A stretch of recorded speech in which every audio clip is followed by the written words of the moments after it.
Le premier match oppose United à Fulham dans un contexte où United reste généralement dominant à domicile, grâce à une maîtrise du ballon et une intensité constante. Fulham, solide par séquence mais très irrégulier lorsqu'il se déplace, montre souvent des difficultés à défendre sur la durée. Les statistiques récentes des deux équipes indiquent une forte probabilité de voir au moins 2 buts dans ce type d'affiche, car United se crée régulièrement plusieurs occasions franches tandis que Fulham laisse des espaces et encaisse, souvent en seconde période. La dynamique laisse donc imaginer un scénario où United prend l'avantage. Même si Fulham peut surprendre sur phase rapide.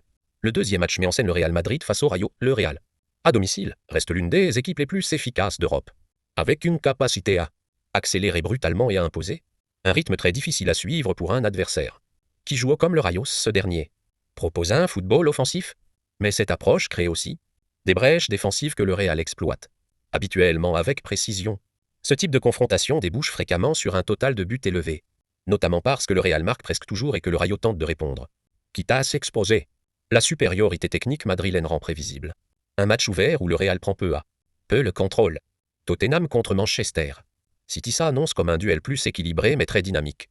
Tottenham, même dans ses périodes de doute, parvient souvent à créer du danger à domicile, grâce à sa vitesse en transition et à sa capacité à exploiter les erreurs adverses. City, de son côté, impose son style basé sur la possession et la circulation rapide du ballon, ce qui lui permet de multiplier les situations offensives.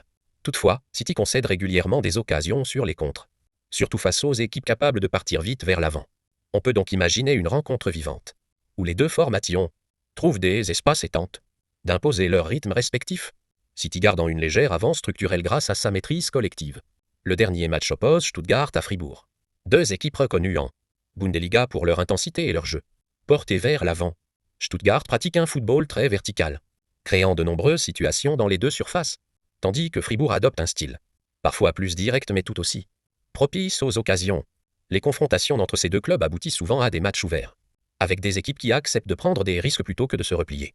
Le contexte laisse donc imaginer un affrontement rythmé, où plusieurs buts peuvent être inscrits, notamment grâce aux transitions rapides et aux espaces laissés par les deux défenses, capables d'erreurs sous pression.